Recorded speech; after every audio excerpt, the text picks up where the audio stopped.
తెలంగాణ వచ్చిన తర్వాత 10 ఏళ్ల బీఆర్ఎస్ పాలన మనం చూసాం మిత్రులారా. ఆర్థిక విధ్వంసం జరిగింది, పోలీసు రాజ్యం నడిచింది, ప్రజాస్వామ్య విలువలు మంట కలిపినాయి, రాజ్యాంగ తిలోకత వచ్చినారు.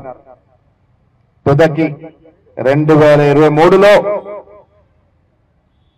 తెలంగాణ రాష్ట్రంలో మార్పు వచ్చింది. మాన్య ఖర్గే గారు, సోనియా గాంధీ గారు, రాహుల్ గాంధీ గారు, ప్రియాంక గాంధీ గారు తదితరులు చెప్పిన మాటలు నమ్మి ఇచ్చిన 6 గ్యారెంటీలు విశ్వసించి తెలంగాణలో అధికార మార్పుకు శ్రీకారం చుట్టారు. తెలంగాణ ఇచ్చినటువంటి పార్టీ కాంగ్రెస్ పార్టీని అధికారంలోకి తీసుకొచ్చినారు. మిత్రుల సంవత్సరం గడిచింది.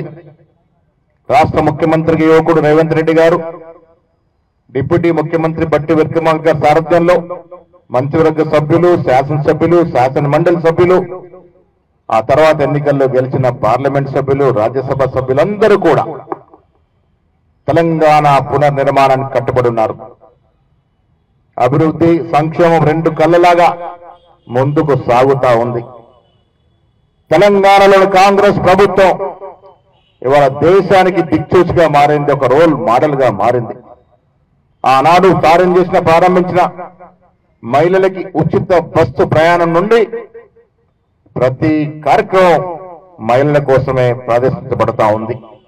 ఇవాళ ఇచ్చిన సన్న బియ్యాల వరకు ఎన్నో సంక్షేమ కార్యక్రమాలు, 18 మాసాల్లో ఎన్నో సంక్షేమ కార్యక్రమాలు, ఎన్నో అభివృద్ధి కార్యక్రమాలు, విద్యా వైద్యానికి పెద్దపీట వేస్తూ యావత్ ప్రపంచ దృష్టిని ఆకర్షించింది తెలంగాణ.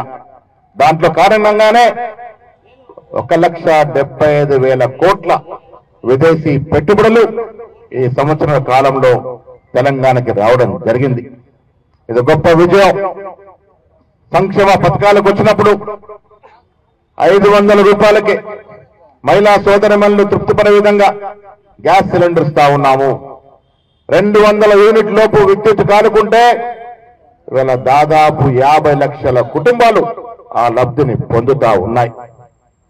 సన్న బియ్యాలకు బోనస్ ఇవ్వడం వల్ల ఇలా యావత్ దేశంలోనే అత్యధిక వరి ధాన్యం పండించినటువంటి చరిత్ర తెలంగాణ సృష్టించింది. మిత్రులారా, దాదాపు 2.75 లక్షల మెట్రిక్ టన్నుల ధాన్యం పండింది అంటే ఇలా యావత్ దేశం తెలంగాణ రైతు విధానాలపైన ఆకర్షణ మన వైపు చూస్తున్నటువంటి సందర్భం.